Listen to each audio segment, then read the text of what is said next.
Assalamualaikum warahmatullahi wabarakatuh. Perkenalkan, nama saya Mufidah Rusma dengan nomor NIM 14120250080. Baik, yang saya hormati Ibu dosen selaku pengampu mata kuliah, dan saya hormati teman-teman yang saya banggakan. Baik, untuk mempersingkat waktu, saya akan mempresentasikan tentang kesalahan pelafalan dan pemisahan suku kata. Apa itu kesalahan pelafalan? Kesalahan pelafalan adalah kondisi ketika seseorang mengucapkan bunyi bahasa, baik huruf, suku kata, maupun kata yang tidak sesuai dengan aturan atau standar pengucapan yang benar. Akibatnya, kata yang diucapkan bisa terdengar berbeda, kurang jelas, atau bahkan berubah maknanya, sehingga membuat pendengar sulit memahami maksud pembicara. Selanjutnya, faktor kesalahan pelafalan. Yang pertama, pengaruh bahasa daerah, kebiasaan dialek terbawa ke bahasa Indonesia. Yang kedua, kurang latihan, jarang membaca atau berbicara dengan benar.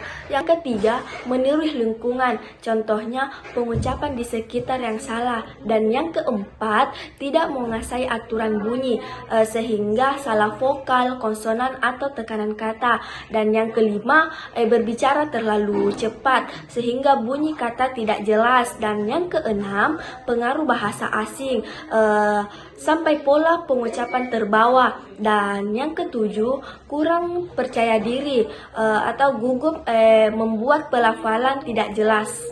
Contoh kesalahan pelafalan. Yang pertama, menggantikan bunyi huruf. Contohnya, foto menjadi foto, video menjadi video. Dan yang kedua, menghilangkan bunyi.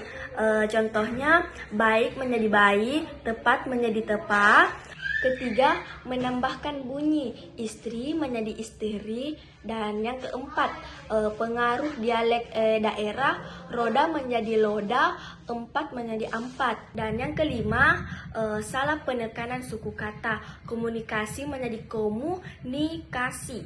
Selanjutnya, apa itu pemisahan suku kata? Pemisahan suku kata adalah proses membagi sebuah kata menjadi bagian-bagian bunyi kecil atau suku kata agar lebih mudah dibaca dan diucapkan.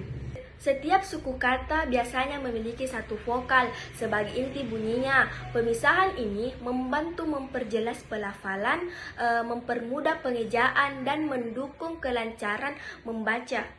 Selanjutnya, kesalahan pada kata dasar.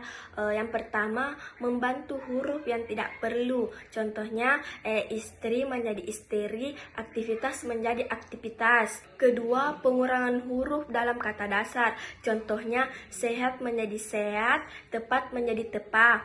Dan yang ketiga, salah memisahkan suku kata dalam kata dasar. Contohnya, belajar, belajar.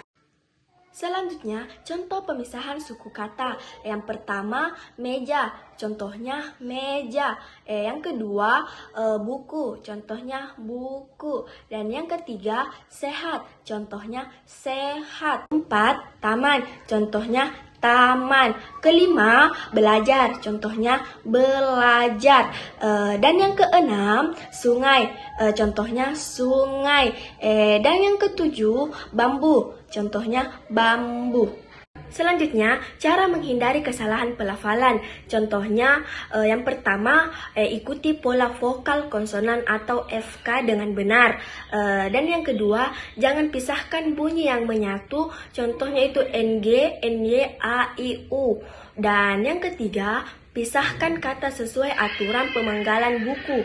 Dan keempat, baca kata perlahan untuk mengenali suku katanya. Dan yang terakhir, gunakan kamus atau sumber resmi untuk memastikan pemisahan suku kata yang resmi.